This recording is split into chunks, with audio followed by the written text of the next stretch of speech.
My name is Charles Olsen. I'm a writer and a director, and I'm also working as a video editor, and I've done a bit of production assistant kind of stuff as well. Making films can be very exciting for any new filmmaker. Whether you want to do it as a hobby, full-time, write your own scripts, or just do it on the fly, everyone has to start somewhere. As fun as it might be to just pick up a camera and start filming, there are a few things beginners need to take into account. So in saying that, here are a few things you should consider before pressing record.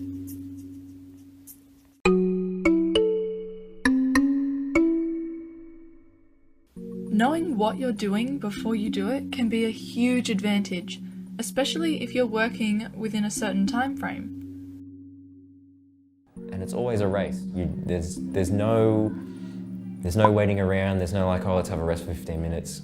The time that you have is limited, and you're paying for everything to be there. You only have everything for a certain amount of time, and you've got to make the most of it. So, preparation for a film and experimenting with the equipment going to be used is highly recommended, whether it be comparing cameras,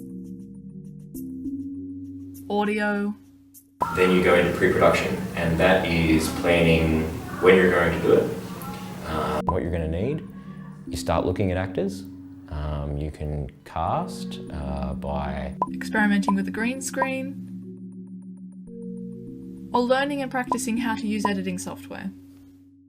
Not only will you gain a bit of knowledge with all this experimenting, but you'll also save a lot of time when you go to shoot your film for real.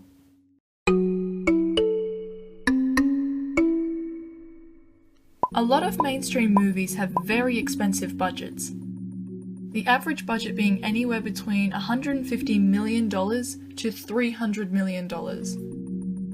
Professional production teams use very expensive equipment, locations, and pay their actors very handsomely.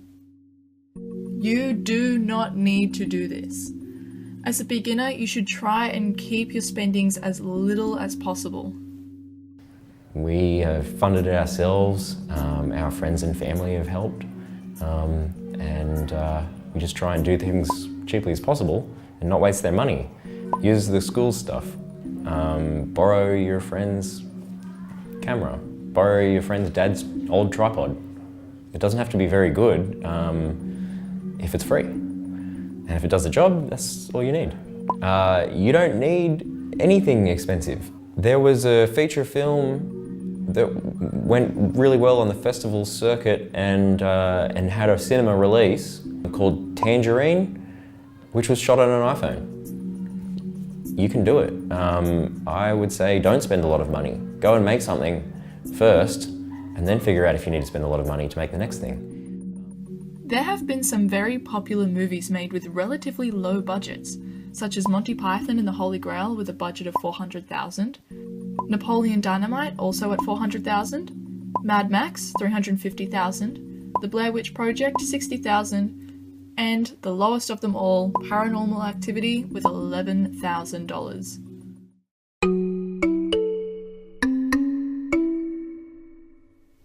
A lot of work goes into making a film, with so many different things that need to go into consideration. This is where a good production team comes in. Being able to work within groups and teams is not only a very valuable life skill, but can come in handy when making a film.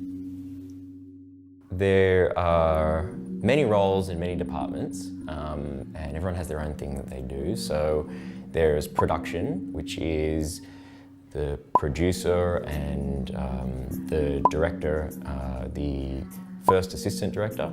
And then there's camera team, and the head of the camera team is the director of photography. And there's other roles like sometimes the director of photography is the operator of the camera, and sometimes you have a camera operator as a separate role. Assistant camera, who puts on the lenses, maintains the film. Then there's lighting and grips. And then there's art department, who dress the set. Wardrobe, dress the actors. And yes, you can make a film on your own, but where's the fun in that? Even just getting together with a group of friends to help you out can take a lot of the work off your shoulders. Directly stealing ideas and works from other creators will not be tolerated by anyone. Thankfully, there are laws that can protect our creators. Copyright. It is a legal right that gives the creator the sole right to sell or distribute their creation. No one can copy or use protected works without the owner's permission. The punishment for copyright infringements are large fines.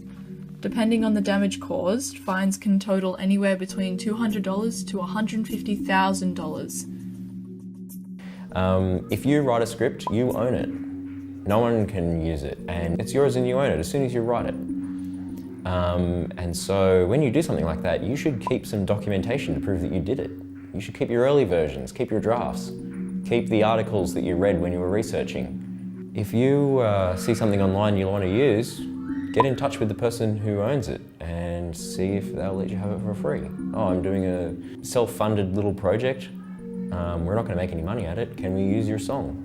If they're a major music artist, they won't let you because that's their living. But, you know, if it's some guy with a SoundCloud account, he might be able to use it. And besides, at the end of the day, you'll be caught out. Even for little things like having a very similar poster to another movie.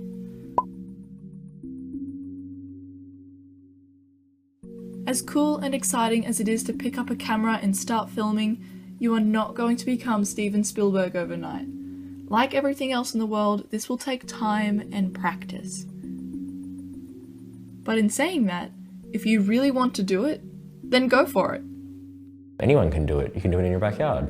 Don't think, oh, I'm going to do that one day. Just do it. Shoot something. If you're thinking about something and you think, oh, that might be an interesting script, write it and find out. And if it's no good, scrap it and try again. Just get started. It doesn't have to be great, but make something.